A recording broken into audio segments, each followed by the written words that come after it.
It's your favourite nitpicky YouTuber back at you with a review of the patron saint of Christmas special episodes, Voyage of the Damned. I think I've watched this one a grand total of 1 time, when it came out on Christmas Day, 15 years ago. Do you feel old yet? Plus, with Davies coming back next year, we can remind ourselves of what quality writing we can look forward to. Or maybe not? As I said, watched this only 1 time. Don't exactly remember it favourably. Maybe there was a reason I never revisited it. Let's find out why, shall we? Ah, the nostalgia. Sorry, just got caught thinking about how timeless this TARDIS design is to me. What? When you consider how the power of the Doctor ended, it's funny to remind ourselves how overused that gag was back then, and apparently still is to this day. What I'm assuming is the bow of the Titanic can be seen impaling the TARDIS right here. I'll award a point for the fact the ship looks relatively tiny. With people entering the TARDIS, you'd assume they would in essence be shrunk. I couldn't help but wonder what the point of this considerable damage was if the Doctor was just going to magically fix the damage seconds into the episode. I like to look at this Christmas special as though it were a sci-fi pantomime. The episode not only has its genuinely well-written and funny moments, but simultaneously appears so blatantly under budget for the scale Davies was trying to go for. It sadly leaves the viewer laughing awkwardly at how rough around the edges it can be at times, but if it's viewed as a pantomime, we can act on good faith that this might not be as bad as it appears on the surface. Davies starts the episode by trying to one-up Moffat's own inclusion of angels as monsters. Admittedly, the sight of the heavenly hosts standing still and suddenly moving had me giggling like a child, but for the most part these machines never quite make an impact like the producers probably wanted them to. Alongside the angels, we see the set of a ballroom filled with the filthy rich, adopting earthly Christmas traditions. The people of the planet Stowe certainly seem to be rather human, all things considered. Millions of planets, millions of species, where are they? Good question. Actually, that is a good question. With the only exception being this little red dude named Banana Cafe Latte. The Doctor introduces himself to this episode's companion, Astrid, played by Kylie Minogue. I don't really find her character that interesting, and her performance is rather questionable too. This desire to escape her ordinary life is something that they milked out of Rose right at the very start of the revival. The difference being that Rose at least had objections to the Doctor's behaviour upon meeting him, whereas Astrid seems to do nothing but swoon over the Doctor's messianic complex. The episode tries to highlight a class system not too dissimilar to what you might potentially find on an earthly cruise ship. This is seen through the characters Morvin and Foon. One may recognise the former being in the children's TV show Tracy Beaker. I've touched it now.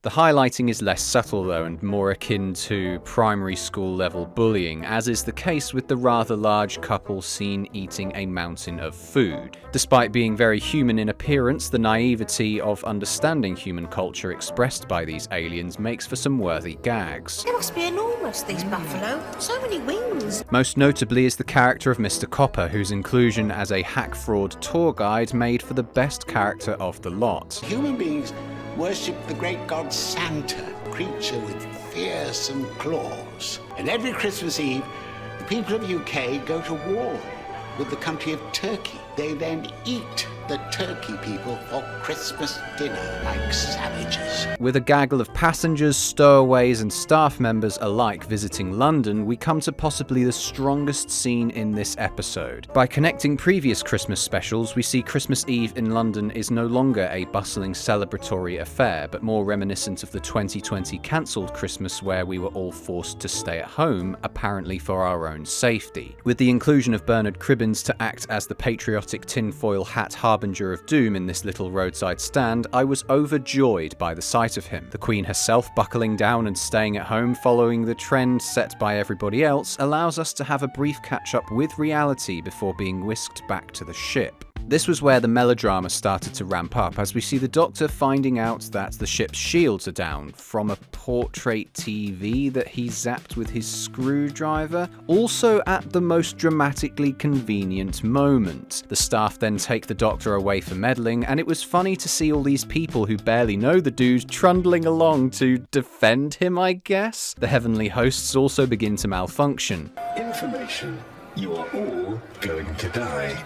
Oh boy. So not only are the hosts ready to murder every person on board this ship, but added on top of this rather horrifying image is 3 space icebergs crashing into the starboard side of the ship. This seems to be a later addition to the story, as Davies originally intended for the ship to turn upside down. You can even see some rotating shots in this sequence that don't quite make sense, given that no rotating was actually involved in the final cut. I'm not exactly sure why they needed this extra level of threat though, aside from showcasing the corruption of this captain character. He winds up dead fairly early on after shooting upcoming sailor Alonso, played by Russell Tovey. We find that instead of bleeding out from this considerable wound, he just flits from being in pain to vocally assisting the survivors when he can. Even the passengers are so deliciously deluded that they see oncoming fiery projectiles as a spectacle of some kind before being burnt to a crisp. My god. Amidst the catastrophe, we're treated to this piece of prime comedy.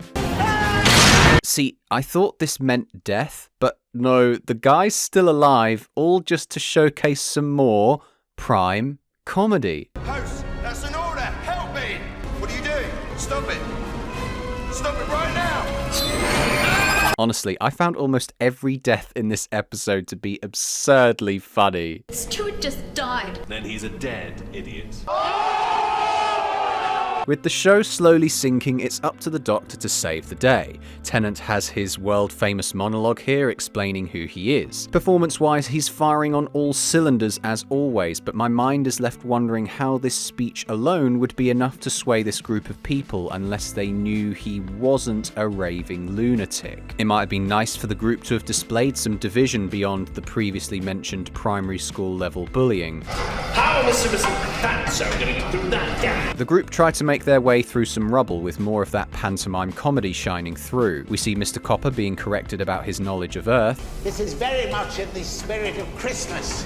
It's a festival of violence. They say that human beings only survive depending on whether they've been good or bad. It's barbaric. With the Doctor slowly coming to the realization his Christmases are indeed barbaric, as opposed to the childlike wonder associated with the occasion. It's a joke that lies closer to the reality that Christmas for adults can be stressful and expensive. More importantly, however, Mr. Copper's lines about humans being killed based on their behaviour are echoed right at the end of the episode. But if you could choose, Doctor, if you could decide who lives and who dies, that would make you a monster. This line connects to the previously misunderstood tale of Santa Claus, but thinking about the larger picture, we would see this idea expanded upon in episodes like The Waters of Mars. This works to the strength of the writing, with a level of foresight Davies had for the trajectory of this character in future episodes. We then see Morvin mucking around with the mechanical brains of a host. We learn earlier that the pair didn't buy their tickets for this cruise but won them. Here in this scene, Foon elaborates that she only won because she called up the competition 5,000 times, hoisting up their phone bill to the point of bankruptcy. 5,000! You're not cross. Does it matter? The story moves even further into Cuckoo Land when Astrid and Banakafalata get weirdly into each other. Ashamed. Of what? You're a cyborg. Secret. No, but everything's changed now. Cyborgs are getting equal rights. What hilarious exposition we're treated to here. In true pantomime fashion, we see the Doc grabbing Morvin's ass just to get him through a tight space.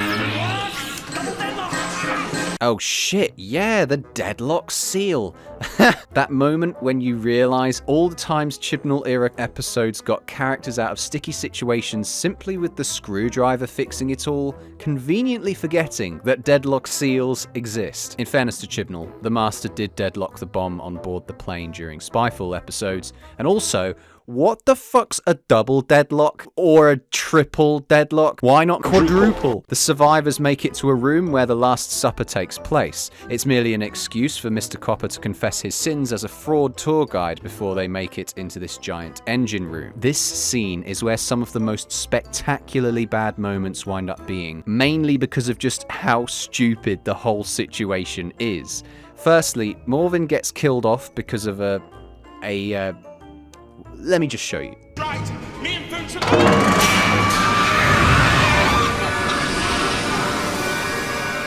Good lord, I wish I didn't find every death in this episode to be so funny. Maybe he's alright.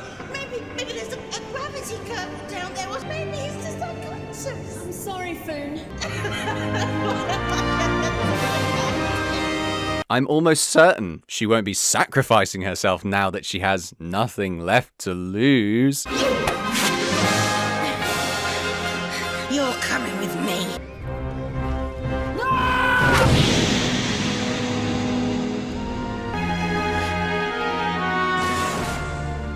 Gah, how fucking predictable. Where the hell did you get that rope from anyway? Sadly, the scene only gets worse, folks. In the rush to escape from the heavenly hosts, the Doctor insists on everybody walking across this tightrope hunk of metal. Not only does this whole sequence look like absolute ass anyway, but the fact this happens after the hosts fly into the room... Hold yourself! All of you! Oh my god, you can't be serious. Why couldn't the angels just fly into them and knock them off? There's fucking loads of them. They're disposable as hell. The fact there just happen to be baseball-sized strips of metal readily available screams contrivance. Jesus, talk about late reaction times. The cherry on the cake of this scene was Banakafalata being armed with an EMP to take out the angels.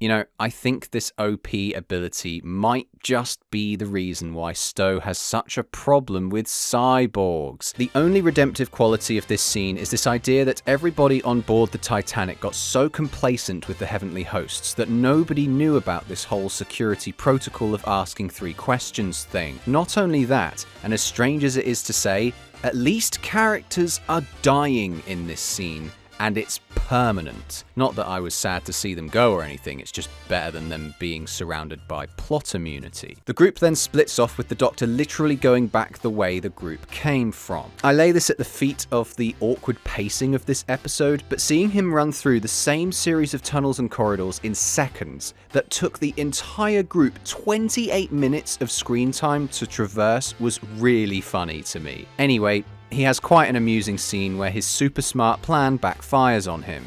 That gives me 3 questions. 3 questions to save my life, am I right? Information. Correct. No, that wasn't one of them. I didn't mean it. That's not fair. Can I start again? Information.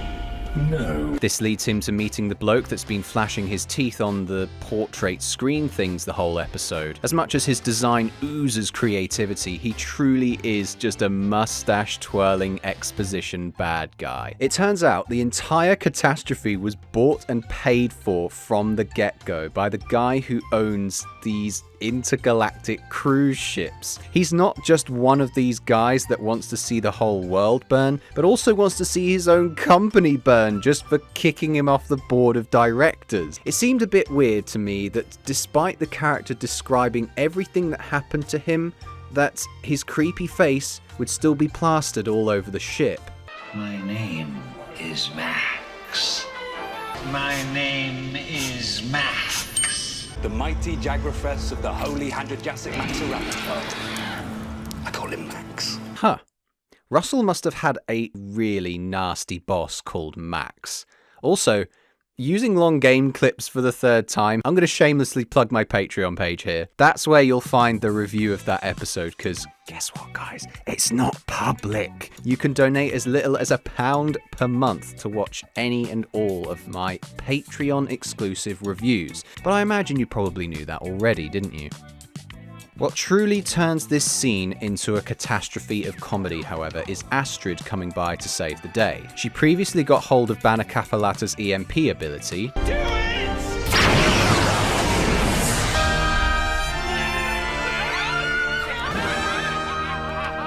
best teeth in the fucking game. And then teleports down to where the Doctor is to drive a fucking forklift. Hilariously, Minogue required a stunt double to drive the forklift as she didn't have the correct license. You need a license to drive a forklift.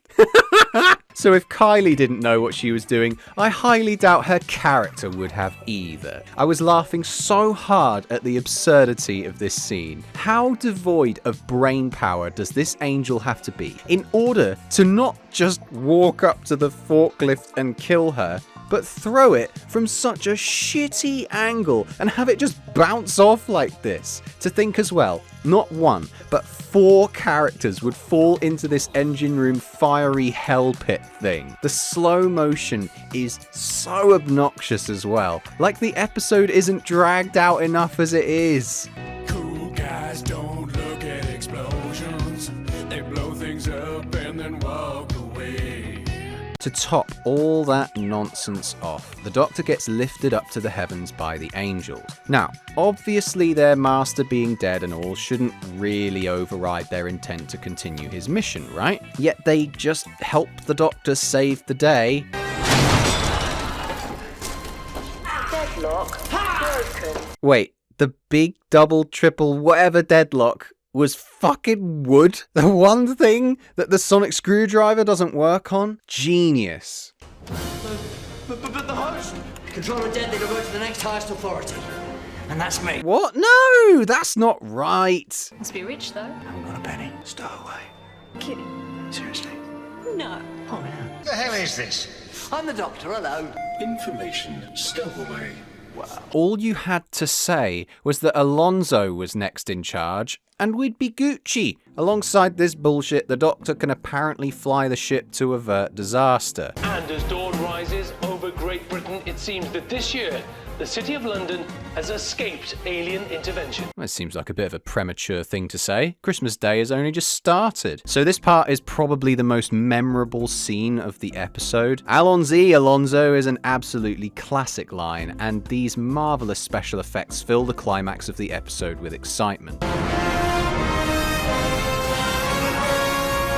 Wait, why is the Cybermen theme brought in here? I found the Queen waving and thanking the Doctor to be the peak of the pantomime comedy here. I love it when the Beebs show the back of the monarchy's faces as well. Just prime. Sadly, the episode gets dragged out even further by having the Doctor kiss some stardust. I'd ask where the mistletoe is, but There's an old tradition on planet Star.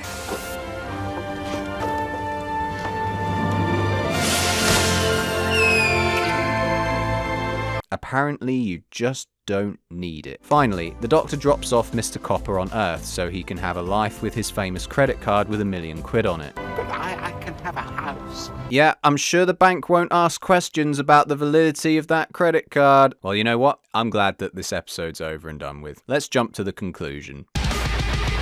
So, did it suck?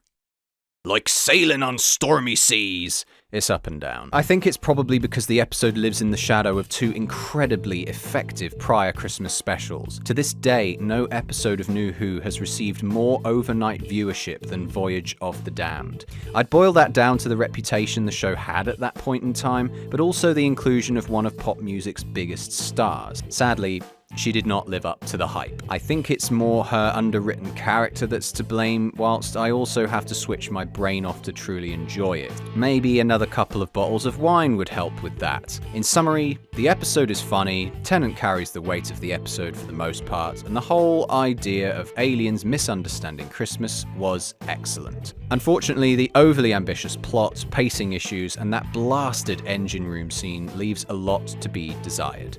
TLDR, it's alright. I give Voyage of the Damned a 5 out of 10.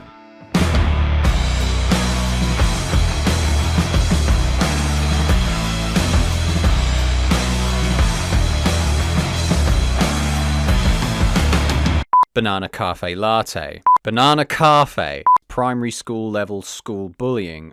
Primary school level school. 3 space icebergs. Creation. Survive. Ever said there. The cuckoo out of sticky simpuations. The big Trouble. Triple double decker. Quadruple.